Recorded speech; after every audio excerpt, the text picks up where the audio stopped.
오늘 우리에게 주시는 하나님 말씀 나누겠습니다. 베드로전서 2장 9절 말씀입니다. 베드로전서 2장 9절 말씀,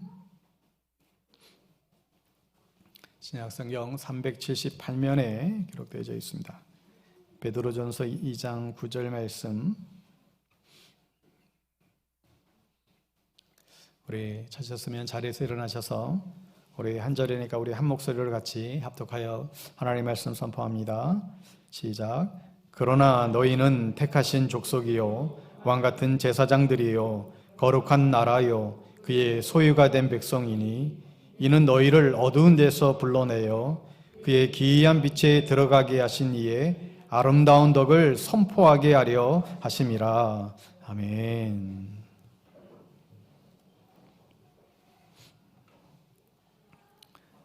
오늘은 올해 저희 교회 또 표인 예수의 이름으로 세상을 변화시키는 선교적 교회 이 주제 말씀 나누기 원합니다.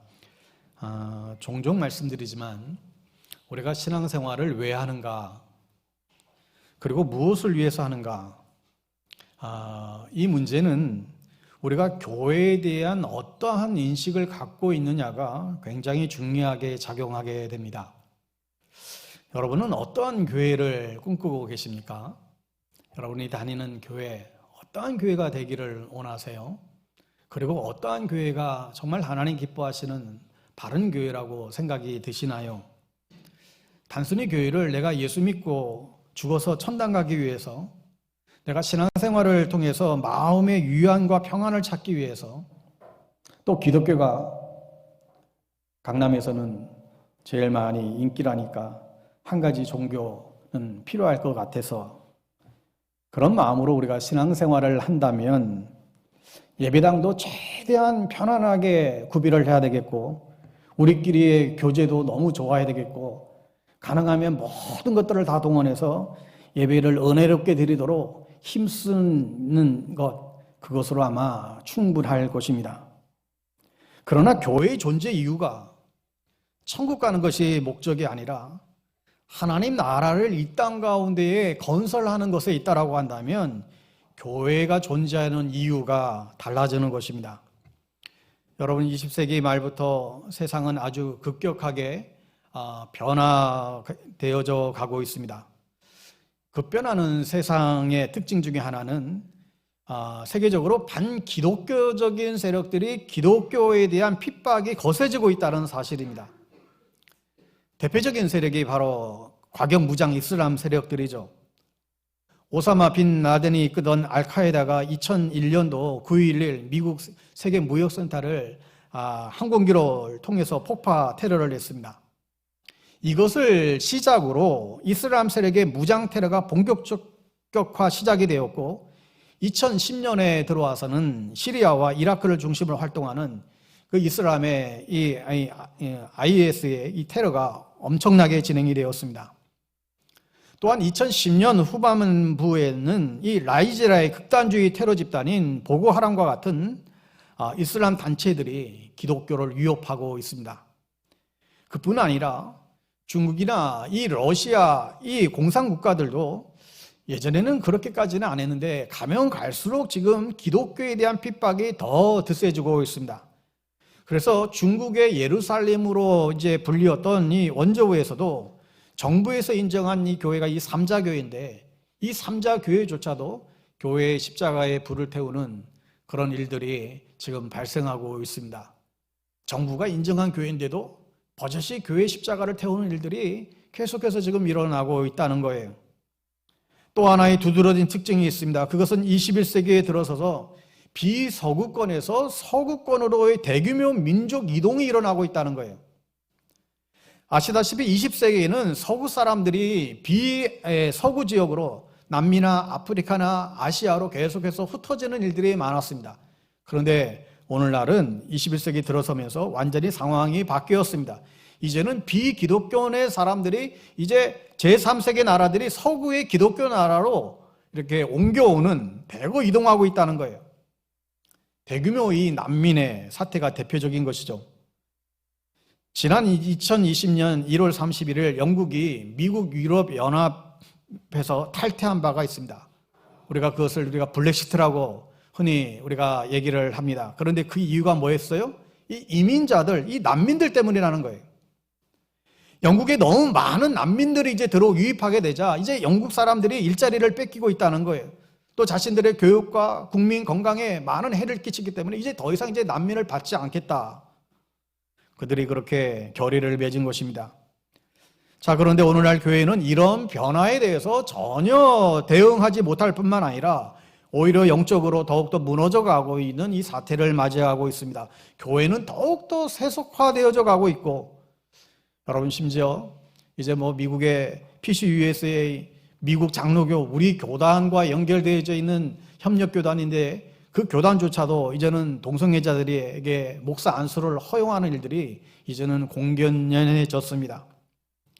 그러니 이제 가면 갈수록 이런 여러 가지 상황 속에서 기독교인들은 점차 지금 줄어들고 있을 뿐만 아니라 그나마 지금 있는 성도들조차도 분명한 하나님 나라에 대한 소망과 천국과 부활에 대한 그런 우리 가장 신앙의 기본적인 것에조차도 확신들이 없어진다는 거예요.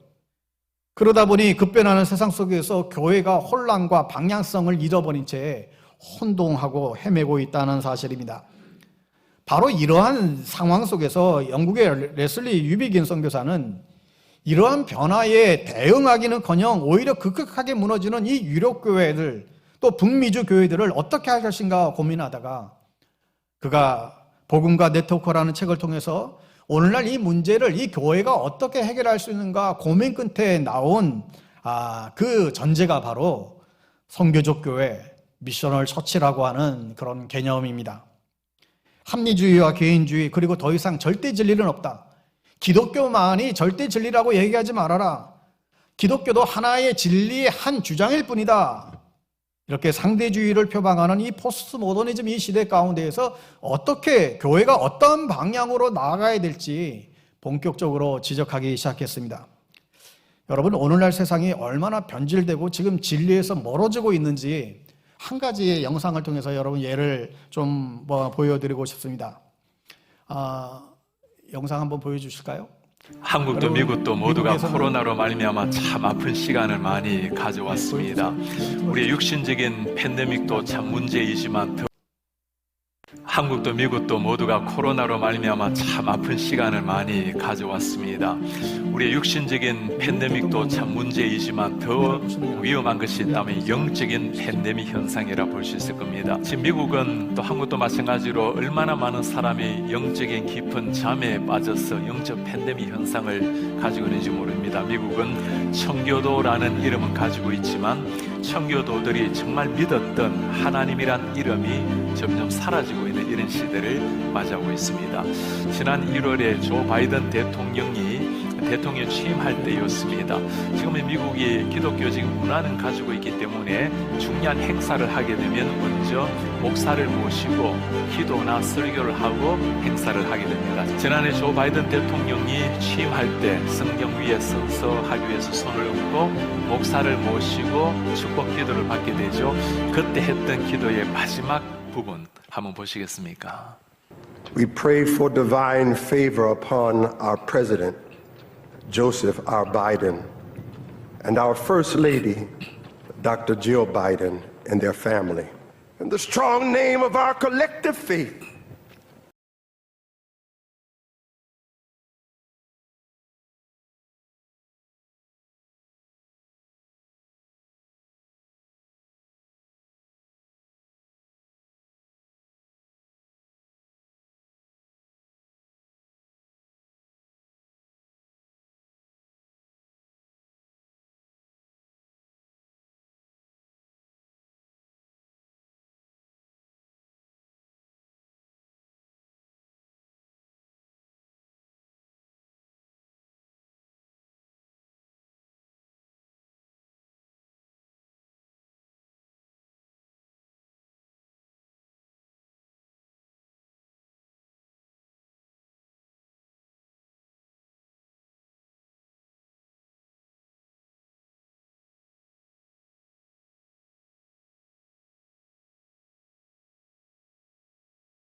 선교는 특별한 소명을 받은 사람들이 해외에 나가서 복음을 전하는 사람들, 이런 인식이 있었습니다. 그리고 일반 성도들은 뭐예요? 그 선교사님들의 사역에 관심을 갖고 물질과 기도로 후원하는 사람들, 그게 우리 성도들이라고 그렇게 인식을 가졌습니다. 제가 신학교 다니던 시절에 자주 애용했던 표어가 있는데 그게 뭐냐면 가든지 보내든지였어요. 가든지 보내든지, 선교사로 가든지 아니면 선교사를 후원해서 파송시키든지. 여러분, 그런데 지금은 가야 하는 때입니다. 저 멀리 오지 선교사로 가라는 말이 아니라 우리의 삶의 현장으로 세상 속으로 나가는 삶이 선교사적인 삶이라는 거예요. 작년 9월 몇 주간에 걸쳐서 사실 이 선교적 교회에 대한 큰 그림을 이미 나눈 바가 있는데, 여러분 가능하면 작년 유튜브 영상을 통해서 다시 한번 여러분 좀 들어봤으면 좋겠습니다. 선교적 교회에서 선교는 그저 교회 안에 여러 프로그램 가운데 하나인 이 선교가 아니라는 거예요. 교회의 본질적인 사명이 선교이고 그것을 위해서 모든 성도들은 다 선교사의 삶을 살아가야 된다. 이것이 선교적 교회가 추구하고 있는 내용입니다. 선교사를 많이 파송하고 선교헌금을 많이 내는 교회를 말하는 것이 아니라 세상으로부터 구원받은 하나님의 백성들이 부르심을 받아서 이렇게 교회를 이뤘고 다시금 온 성도가 세상으로 보냄을 받고 모든 구성원들이 선교적인 삶을 살아내는 것, 이것이 선교적 공동체임을 이야기하고 있습니다. 그래서 진짜 성도의 싸움은 교회 안이 아니라 세상, 교회 담장 너머에 있습니다. 우리가 진정 싸워야 될 싸움은 이 교회 안이 아니고 교회 밖이라는 거예요. 하여 우리가 얼마나 많이 모이는가, 이게 중요한 게 아니고 성도 한 사람 한 사람이 정말 하나님 앞에 뜨겁게 찬양하고 예배드리고, 그리고 그 예배드리고 난 이후에 이 예배당 문을 나서면서 이제 세상에서의 예배가 본격적으로 시작이 되는 거예요. 세상 가운데서 월요일부터 토요일까지 얼마나 크리스찬답게 살아가느냐가 더 중요하게 여기는 교회가 바로 선교적 교회입니다. 여러분, 이 선교적 교회 개념은 1990년대 이후에 사실 나온 개념이죠. 교회의 세력과 이 타락이 너무 가시화되고 있는 그때에 교회의 본질을 회복하고 교회의 진정성을 다시 되찾고자 일어난 운동이 바로 선교적 교회입니다. 교회가 자기만의 성을 구축하고자 하는 그런 반성 속에서 선교적 교회는 이제 태동한 것입니다. 여러분, 이 선교적 교회의 핵심되는 몇 가지 특징들이 있습니다. 여러분, 우리는 예전에는 교회 안에서 교회 생활을 중요시했어요. 신앙생활에 다 하게 되면 우리는 교회 생활을 중요시했습니다.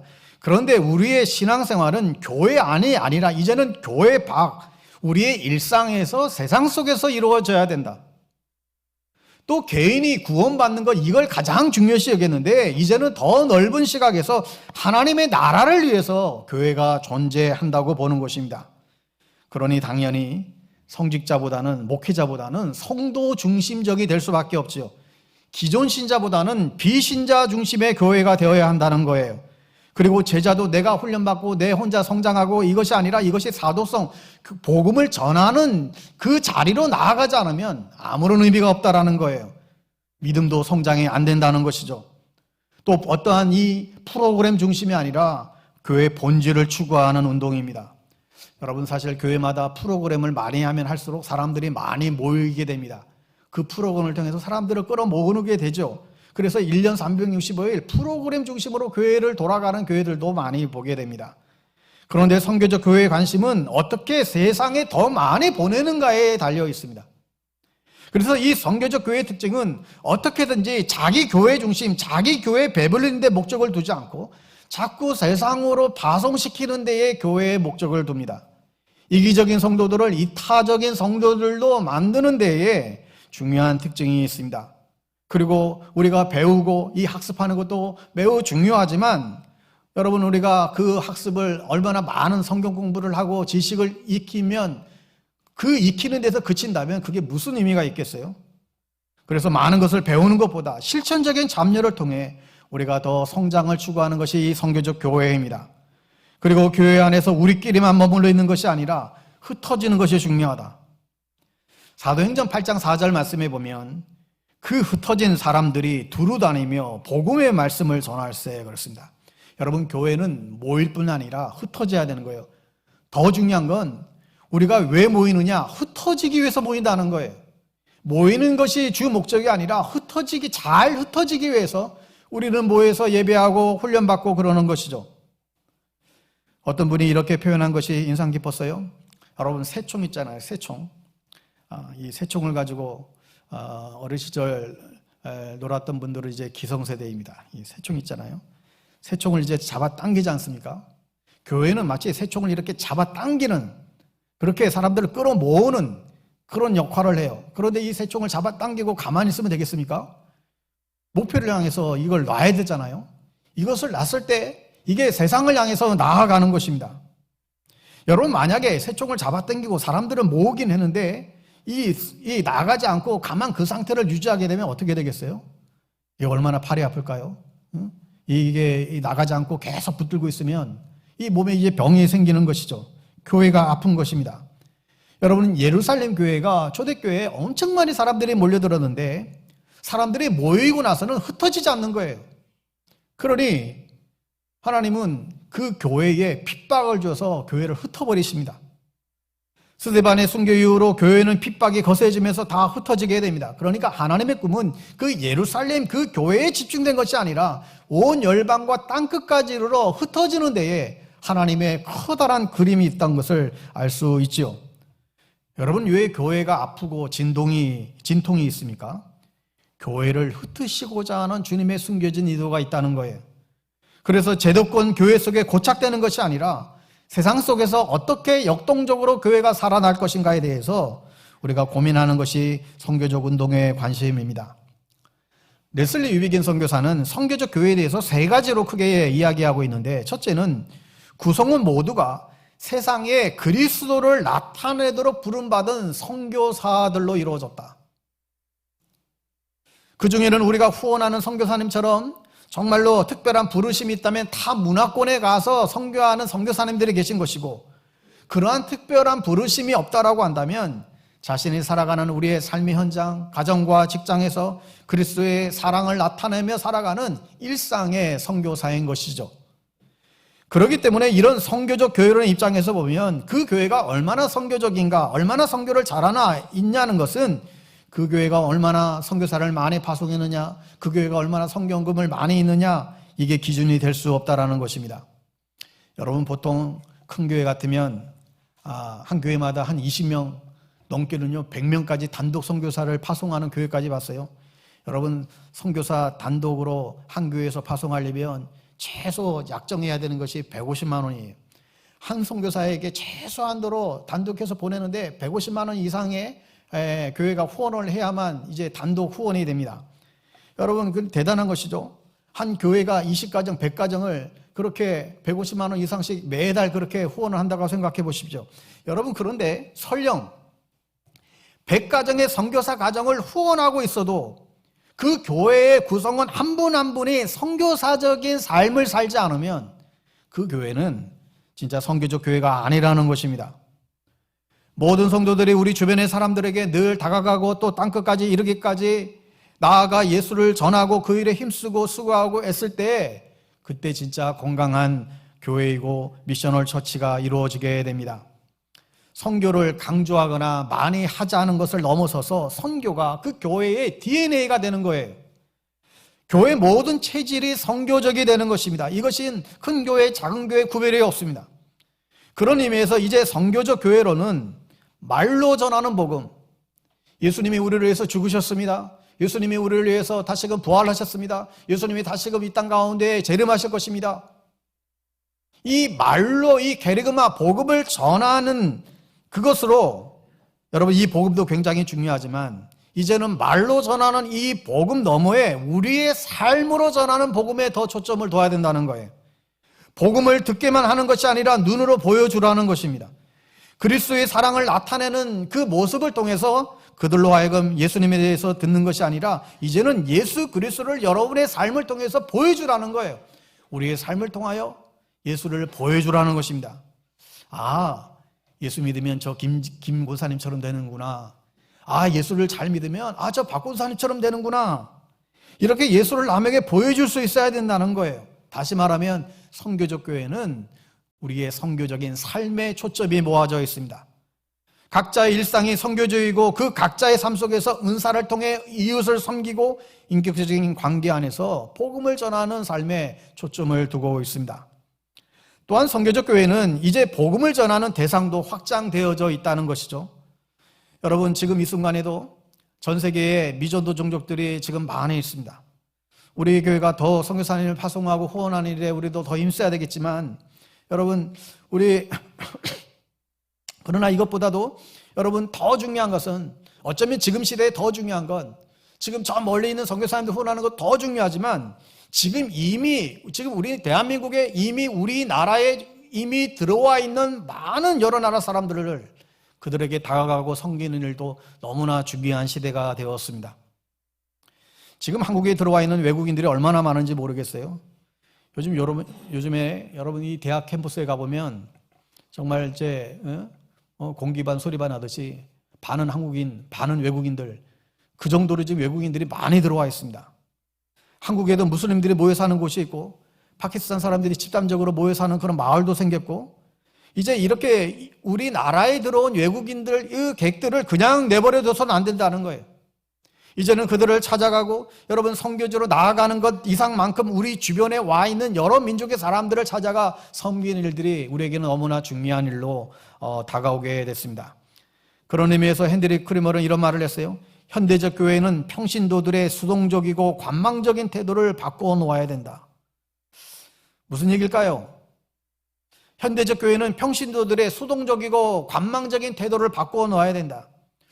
여러분, 오늘날 많은 성도들이 착각하는 것이 뭡니까? 그래도 주일 성수 열심히 하고, 봉사 열심히 하고, 헌금도 열심히 하고, 또 나름대로 재직으로서의 의무와 책임들을 열심히 다하고 있으면 성도로서의 책임을 다하고 있다라고 생각한다는 거예요. 그런데 그런 성도에게 깨우침을 줘야 된다는 것이죠. 이게 성도의 사명이 아니라는 거예요. 교회 안에서 열심히 봉사하고 섬기는 것, 이게 성도의 사명이 아니라는 거예요. 그저 우리가 예배를 드리고 봉사를 잘하면 될 문제가 아니라, 여러분 한 사람 한 사람이 직장에서, 또한 비즈니스 자리에서 선교사적인 삶을 살아내는데 더 중요성을 두고 있습니다. 여러분, 그래서 소수가 모인 작은 교회라 할지라도 그 모든 성도님들이 선교사적인 삶을 일상에서 살아간다라고 한다면, 그 교회는 4,000명, 5,000명 모이는 대형 교회보다도 훨씬 더 건강한 교회가 될 수 있습니다. 여러분, 실제로 그런 작지만 강한 건강한 교회들이 우리 주변에도 얼마나 많이 있는지 모릅니다. 여러분, 그런 교회들이 하나님이 진정 기뻐하시는 그런 교회라는 생각이 듭니다. 따라서 오늘날 교회가 미셔널 처치가 되어야 되는 이유는 이 땅에 하나님께서 교회를 세우신 목적 자체가 그렇기 때문에 그래요. 오늘 읽었던 이 본문 말씀 너무나 잘 설명하고 있죠. 너희는 택하신 족속이요 왕같은 제사장들이요 거룩한 나라요 그의 소유가 된 백성이니, 우리의 정체성을 얘기해 주고 있어요. 이렇게 한 이유가 뭐냐? 이는 너희를 어두운 데서 불러내어 그의 기이한 빛에 들어가게 하신 이의 아름다운 덕을 선전하게 하기 위함이다. 사명이죠. 우리의 정체성을 확인시켜 주시고 이 사명을 감당케 하시려고 우리를 교회로 모이게 했습니다. 여러분 주변을 보세요. 아니, 여러분의 가족도 한번 살펴보십시오. 여러분의 형제 가운데에서도 아직 주님을 모르는, 은혜를 알지 못하는 사람들도 계시죠. 여러분, 세상에 많은 사람들이 아직 주님을 모르는 사람들은 어떻게 살아갑니까? 여러분, 이 땅에 살아가는 사람들은 자신들이 지금 죄악 가운데 살아가는 것조차도 사실 전혀 인식하지 못하고 살아가는 경우가 많이 있습니다. 그래서 세상 사람들의 인생의 목표는 뭐예요?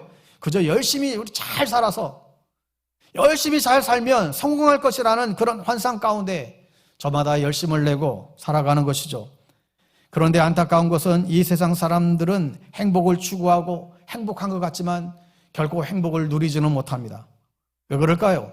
여러분, 우리의 인생의 궁극적인 문제가 해결되지 않으면 돈을 아무리 많이 벌어도, 내 환경이 아무리 좋다 할지라도, 내 사업이 아무리 잘 나간다 할지라도 항상 인간은 불안과 염려에서 벗어날 수가 없습니다.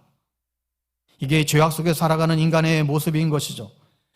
더욱이 여러분, 우리의 인생이 그렇게 순탄하지가 않잖아요. 반드시 우리 인생에는 고통이 있고 고난이 순간을 직면하게 됩니다. 왜요? 우리는 죄로 인해서 깨어진 이 세상을 우리가 살아가고 있기 때문에 그렇습니다. 그래서 어느 순간 내 뜻대로 되어지지 않은 삶의 현실을 만날 때 우리는 절망에 빠지게 됩니다. 그런데 오늘 우리는 하나님의 그 놀라운 택하심의 은혜를 우리는 입었다는 거예요. 우리는 이 하나님의 은혜를 입을 만한 자격이 있는 사람들입니까? 저도 주일이면 얌전히 넥타이 메고 설교를 하고 거룩한 척하고 있지만 하나님 앞에서 전혀 자격 없는 우리의 속마음은 더럽기 짝이 없는 전혀 거룩하지 않는 우리들을 택하셔서 예수 그리스도를 믿게 하시고 그 은혜로 말미암아 죄 사함을 받고 하나님의 자녀가 되는 거룩한 백성이 되게 했습니다. 전혀 거룩하지 않는 우리들을 거룩한 자라고 거룩한 백성으로 인쳐주셨다는 거예요. 이게 오늘 본문에서 얘기하는 너희는 택한 족속이요 거룩한 백성이라고 하는 말의 의미입니다. 또한 하나님은 우리를 거룩한 백성으로 삼아 주셨을 뿐만 아니라 우리를 정말로 귀한 존재로 인정해 주셨다는 거예요. 여러분, 우리가 소유된 백성, 우리가 하나님 것이다라고 하는, 하나님의 소속해 있다라고 하는 그 의미도 있지만 우리는 하나님 앞에서 아주 존귀한 자가 되었다라는 거예요. 안타깝게도 많은 그리스도인들이 이런 은혜를 입었음에도 불구하고 내 자신이 하나님 앞에서 존귀한 자임을 우리가 잊고 살 때가 많아요. 그래서 우리가 하는 일들이 좀 안 풀리면 내 인생 왜 이렇게 잘 안 풀릴까? 내 인생 왜 이렇게 복이, 지리디도 내 인생이 이렇게 복이 없을까? 나는 왜 이렇게 하는 일마다 잘 되지 않을까? 자기를 정죄하며 자기를 미워하는 분들도 계세요. 그리고 열등감에 시달리고 그렇게 자신의 인생을 낭비하는 사람들도 보게 됩니다. 여러분, 그러나 혹 우리가 하는 일들이 혹 없이 백수로 설령 내가 지금 있다 할지라도 괜찮습니다. 어떤 사회적인 어떤 위치를 우리가 갖고 있지 않다 할지라도 괜찮습니다. 그러나 전능하신 하나님이 이 세상의 주인 되신 그 하나님이 여러분을 높이고 우리를 사용하시기를 원하신다는 사실이, 우리가 아무리 정말 쓸모없는 그릇 같아 보여도 여러분, 우리가 우리의 마음을 깨끗이 주님 앞에 비우고 주님 앞에 겸손히 나아갈 때 우리의 그 비어있는 자리에 보아 되신 예수 그리스도를 주님으로 모셔드릴 때 주님은 우리를 통해서 놀라운 일들을 이루어 가신다 약속하고 있습니다. 여러분, 우리 안에 보아 되신 예수님을 모셔드릴 때 우리는 보아와 같이 존귀한 존재가 되는 것이죠. 그러니 결코 열등감을 우리가 가질 필요가 없습니다. 내 안에 만왕의 왕 되신 하나님이 내와 함께 하신다, 나는 하나님의 소유된 백성이라고, 이런 자의식을 가지고 당당하게 살아갈 수 있기를 바랍니다. 왜 그럴까요? 하나님은 십자가에서 당신의 하나밖에 없는 아들 독생성자를 십자가에 내어주시면서 우리의 죄를 대속해 주셨고 당신의 자녀로 우리를 삼아 주셨기 때문에 우리는 어떠한 형편과 처지에 있든지 우리는 낙심하지 아니하고 우리에게 모든 것을 내어주신 그 하나님의 대속의 은총을 기억하며 다시금 어떤 순간이라도 우리는 용기를 내며 믿음의 발걸음을 이루어야 될 것입니다. 여러분, 저 자신을 바라볼 때도 제가 가진 능력은 하나도 없지만 때로는 내가 좌절감에 빠질 때, 내 스스로가 침체가 되어질 영적인 침체가 올 때, 그런 순간순간이 올 때마다 나는 내가 어떠한 존재인가를 다시 한번 떠오르게 되면 내 안에서 새로운 힘이 솟아나게 됩니다. 그렇지, 세상 사람들이 아무리 나를 무시한다 할지라도 난 하나님 앞에서 존귀한 존재이지, 하나님이 나를 사랑하는 하나님의 자녀지, 이걸 생각하면 아무리 세상에 뛰어난 사람들 앞에서도 전혀 주눅들지 않고 당당하게 나아갈 수 있음을 보게 됩니다. 제가 세상 사람들을 보는 두 가지 늘 기준이 있어요.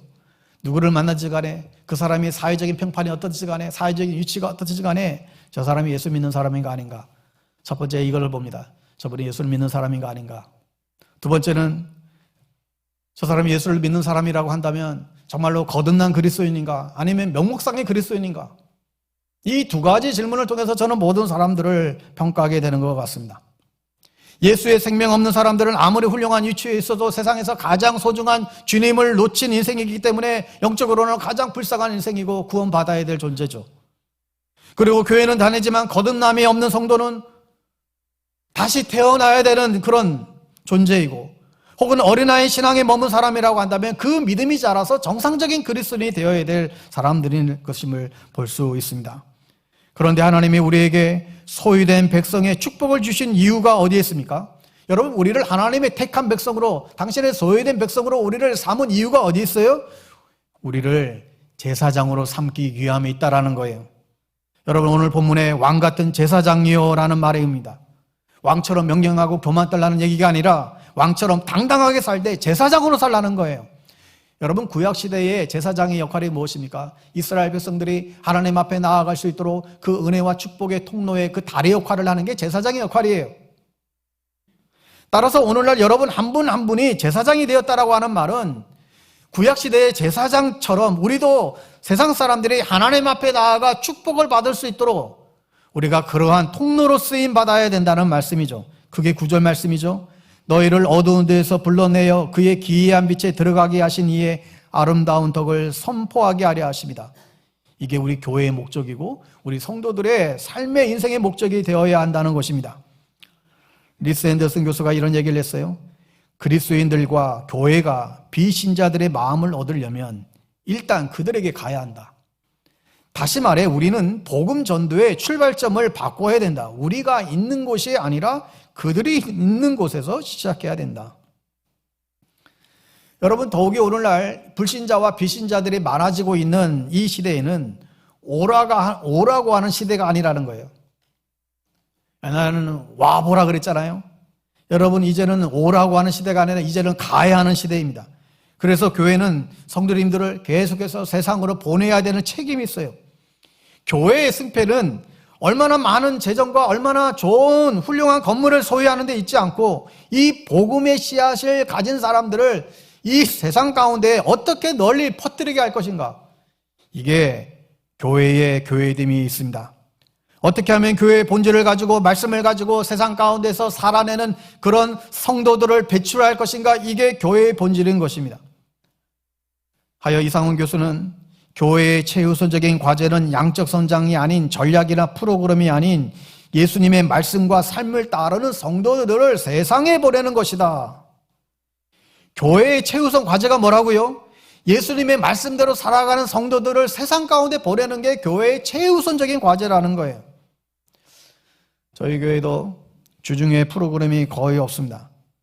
성도님들이 자발적으로 기도하고 또 정규적인 예배 외에는 가능한 한 사실 교회에 머무는 시간이 많이 있는 게 좋은 게 아니에요. 우리가 기본적인 양육을 받고 또 기본적인 어떤 봉사를 하는 일도 있어야 되겠지만 교회 자체를 섬기는 일에 우리의 모든 에너지와 힘을 쓰는 것은 바람직하지 않습니다.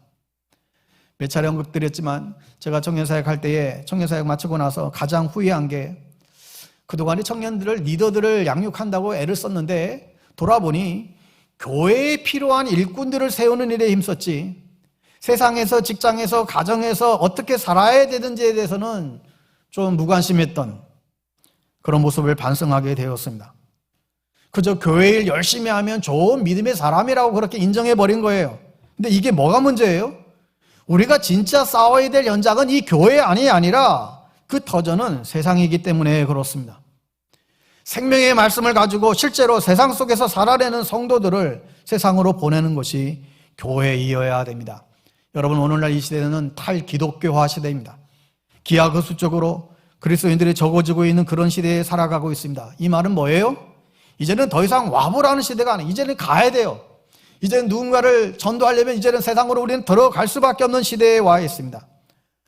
올 한 해 우리 교회가 교회 담장 너머로 뻗은 나무가 되어서 정말 세상을 변화시키는 그런 선교적 교회로 더 나아갈 수 있게 되기를 바랍니다. 직장으로 세상으로 안 믿는 사람들 속으로 나아가는 것이 그것이 우리의 사명입니다. 여러분, 선교적 삶에 있어서 이 복음의 빚진 자 의식은 너무나 중요한 것 같아요. 나에게 복음이 전해지기까지, 여러분이 복음을 받기까지 누군가로부터 희생과 섬김이 있었기에 내가 이 복음을 전달받고 지금 예수 믿고 있는 것이죠. 이 복음의 수혜자가 된 것입니다. 여러분, 그러니 우리도 누군가로부터 이 복음을 전달받은 존재이기 때문에 이 복음을 또 다른 사람들에게 전해야 될 책임이 우리에게 있습니다. 그런데 내가 전달받은 이 복음의 생명을 나누지 않고 내 안에서만 머물게 된다라고 한다면 복음이 내 안에서 자라나는 게 아니라 그 복음이 왜곡돼 버린다는 거예요. 내가 왕 같은 제사장으로 살지 않고 그저 자기 자신만을 위한 신앙으로 머물게 될 때에 우리의 신앙은 결코 자라지 않습니다. 여러분, 고린도전서 10장 31절, 33절 말씀 화면을 통해서 같이 한번 읽을게요. 같이 한번 읽습니다. 시작. 그런즉 너희가 먹든지 마시든지 무엇을 하든지 다 하나님의 영광을 위하여 하라. 나와 같이 모든 일에 모든 사람을 기쁘게 하여 자신의 유익을 구하지 아니하고 많은 사람의 유익을 구하여 그들로 구원을 받게 하라. 우리가 먹든지 마시든지 다 하나님의 영광을 위해서 하는 것인데 이것이 자신의 유익이 아니라 다른 사람의 유익을 구하고 구원을 받게 하기 위함이라고 말씀합니다. 그러니까 우리의 삶 자체가 선교적 삶에 집중되어져야 합니다. 여러분, 예수를 믿는다는 것이 무엇이겠습니까? 예수를 믿는다. 우리가 예배드리고 봉사하고 성경 공부하고 교제하고 이게 전부인가요?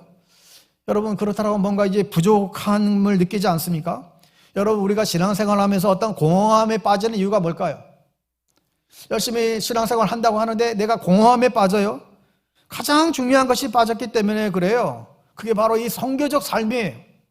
복음을 전하는 일이에요.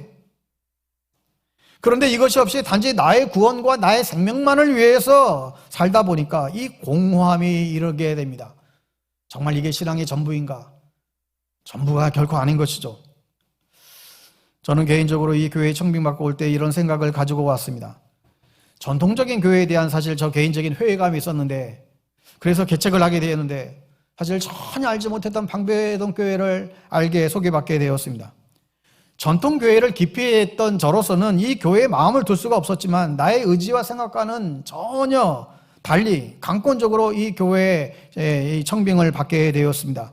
이때 주신 마음은 이 땅에 새로운 교회를 개척하는 것도 하나님 나라를 이루는 데 중요한 일이지만 또한 동시에 어떻게 보면 또 아픔이 있고 또 무너진 그 교회를 다시 회복하고 재건하는 일도 하나님 나라에 있어서 너무나 중요하다는 그런 결론에 이르게 되었습니다.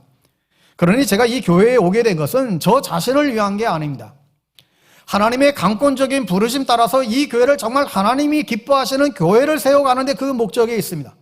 전통적인 교회 안에서도 혹은 아픔 있는 교회에서도 새로운 부흥, 새로운 변화를 가져올 수 있다라고 하는 그런 거룩한 욕심을 품게 된 것이죠.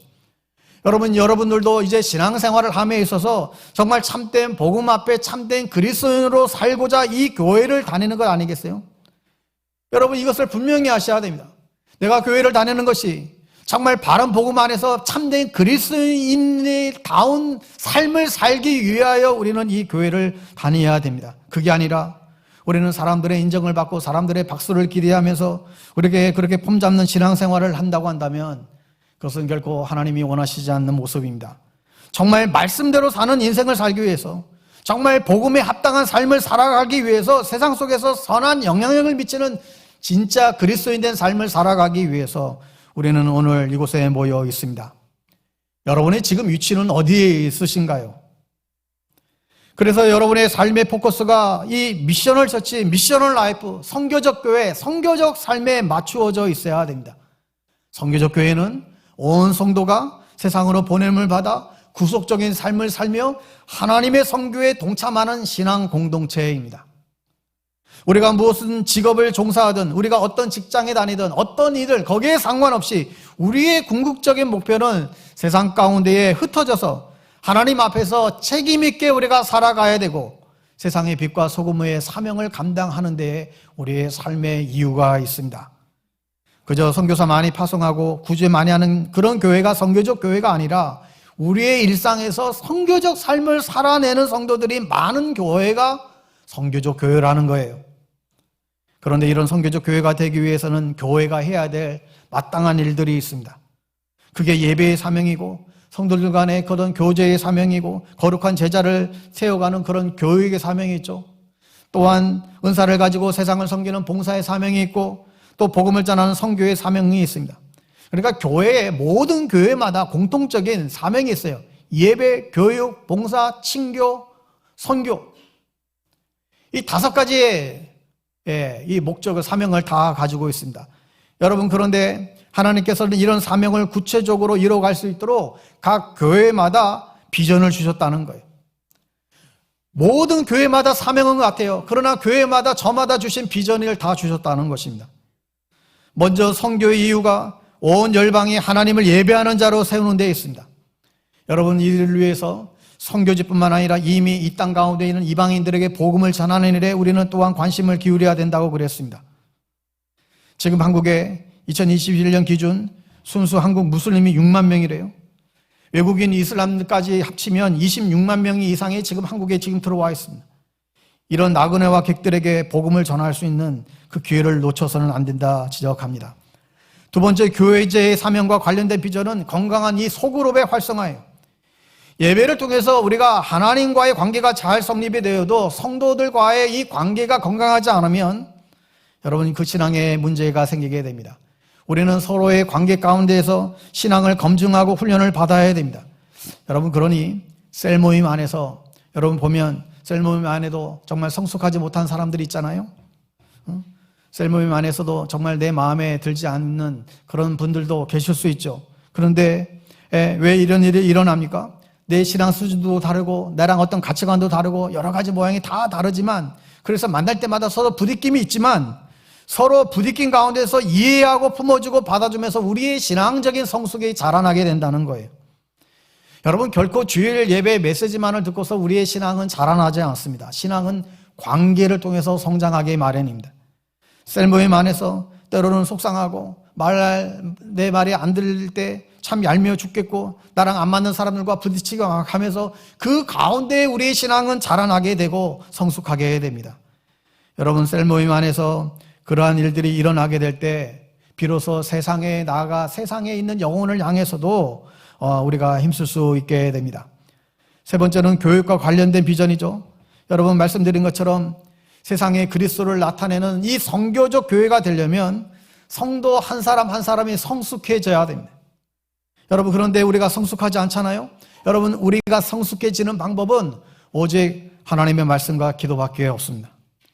디모데전서 4장 5절 말씀대로 하나님의 말씀과 기도로 거룩하여진다.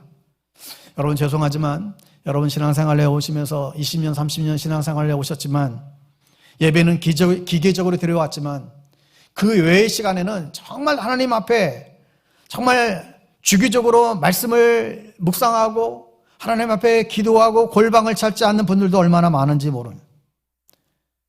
여러분, 그럴 때 절대로 우리의 신앙은 성숙하지 않습니다. 올 한 해도 우리가 성경 통독하고 성경 읽기에 힘쓰고 애쓰고 있는데 여러분, 이거 한번 다시 한번 펴보실래요? 오늘 나눠드린 이 성경 읽기 이 표 한번 다시 한번 보십시오. 여기 앞에 그 안내 글을 한번 읽어보겠습니다. 2023년 방배동교회 온 가족이 1년 1독 성경 읽기를 통해 말씀으로 세워지고 회복된 한 해가 되기를 소망합니다. 일주일에 한 번 교회에 나와서 1시간 예배드리고 하나님을 거역하는 이 세상에서 믿음으로 승리하는 것은 불가능합니다. 교회 안에서만 사용하는 믿음이라면 가능합니다. 하지만 우리는 세상의 소금으로 부름받았습니다. 매일 말씀과 기도로 소금의 짠맛을 유지하면서 세상으로 나아가기를 소망합니다. 이 훈련의 목표는 두 가지, 1년에 우리 성경 일독하고 매일 큐티 말씀 묵상에 힘쓰자 하는 내용을 담고 있습니다. 여러분, 올 한 해 하나님의 말씀과 기도로 거룩한 성도, 거룩한 교회가 되어지는 일에 모두가 힘쓸 수 있게 되기를 바랍니다. 네 번째로 봉사와 관련된 교회의 비전은 결국은 우리가 그리스도의 사랑을 세상 가운데에 나타내야 되는 거예요. 결국 성교적 교회란 세상 가운데 그리스도의 사랑을 드러내는 데 있습니다. 말씀이 1차적이지만 이 말씀을 통해서 세상을 구원해야 되지만 여러분, 우리의 삶을 통해 그리스도의 사랑을 나타내지 않으면 그 말씀이 힘을 잃게 된다고 만다는 것이죠. 어느 유명한 기업의 엔지니어이신 장로님과 아내 권사님이 유명한 그 학원의 원장님이셨는데 이분들이 정년 5년을 미리 조기 은퇴를 하시고 우즈베키스탄 선교사로 가셨습니다. 그곳에 가셔서 열심히 선교를 했어요. 열심히 복음을 전했어요. 그런데 아무리 말씀을 가르쳐도 주님께 돌아오는 사람이 없었대요. 사람들이 꼼짝도 안 하는 것입니다. 그러다가 몇 년이 지나서 이분들이 마음을 바꾸고 한 일이 있어요. 무슬림 가정들을 찾아다니면서 화장실 청소를 하기를 시작했습니다. 대배 냄새를 맡으면서 더러운 화장실을 묵묵히 계속해서 청소를 하고 다니니까 어떤 일이 벌어졌는가 하면 사람을 죽였던 아주 무심했던 한 무슬림이 예수님을 영접하더라는 거예요. 아무리 십자가 복음을 입술로 전해도 콧방귀도 안 끼던 사람이 화장실 열심히 몇 년을 그렇게 수개월을 청소해 주니까 그리스도의 사랑을 보여주기 시작하니까 도대체 저들이 믿는 하나님이 어떤 신인지 궁금하기 시작했고 의문을 갖더니 아주 극악한 그 살인마가 예수님을 영접하는 일들이 벌어지게 됐습니다. 그 살인자가 예수님을 영접하니까 가족들이 깜짝 놀라서 뒤집어지기 시작한 거예요. 그래서 부모님도 친척들도 주변 사람들도 다 예수 믿는 일들이 벌어지게 되더라는 것입니다. 여러분, 저희 교회가 반찬 목사 사역과 하늘창고 사역하고 있지만 여러분, 이것이 우리 교회만의 사역이 아니라 올해 좀 더 확산시키려고 지체들이 지금 인원하고 있습니다. 우리 교회뿐만 아니라 우리 주변의 사람들까지 이 일에 동참하고 더 많은 사람들에게 이 성경의를 더 확대시키려고 지금 준비하고 있습니다. 이러한 구제와 봉사를 통해서 그리스도의 사랑을 흘려보내는 것, 이게 선교적 교회인 것입니다. 마지막 선교 사명과 관련된 비전이 있습니다. 여러분, 교회의 궁극적인 목표는 궁극적으로 선교하는 데 있죠. 온 열방의 사람들이 예수님을 예배하는 자리에 이르게 하는 데 있습니다. 선교자의 삶에 있어서 이 복음의 빚진 자 의식을 갖는 것 너무나 중요합니다. 아직도 지구상에 3,000년 종족의 미전도 종족이 있습니다. 여러분, 우리의 지역뿐만 아니라 온 열방이 주님께 돌아와 하나님 나라의 선교 완성을 이루는 일에 힘써야만 하겠습니다. 왜냐하면 마태복음 24장 14절 말씀에 이렇게 말씀하고 있기 때문이죠. 이 천국 복음이 모든 민족에게 증언되기 위하여 온 세상에 전파되리니 그제야 끝이 오리라. 온 세상에 주의 복음이 온전히 다 전해질 때, 그때 예수님은 재림하신다고 우리 가운데 약속해 주셨습니다. 하여 우리는 하나님 나라의 이 완성을 위하여 온 열방에 천국 복음을 전파하는 일에 최선을 다해야 될 것입니다. 바라기는 올 한 해 동안 우리가 여러 가지 모양으로 하나님 앞에 또 우리 성도님들이 정말 하나님의 복음을 세상 가운데에 전하고 선포하는 일에 온 힘을 기울이는 한 해가 될 수 있게 되기를 간절히 바랍니다. 세상 속에서 말씀을 가지고 그 말씀대로 살아가는 것 결코 쉽지 않습니다. 일상의 삶에서 선교사로 살아가는 것 결코 쉽지 않을 것입니다. 하지만 그럼에도 불구하고 우리의 일상의 삶 가운데에서 정말 복음적인 삶을 살아가려고 했을 때 그 가운데 하나님의 나라가 세워지는 놀라운 기적을 우리가 보게 될 줄 분명히 믿습니다. 기도하겠습니다. 하나님 아버지, 올 한 해 하나님 우리 교회에 주신 표가 예수의 이름으로 세상을 변화시키는 선교적 교회입니다.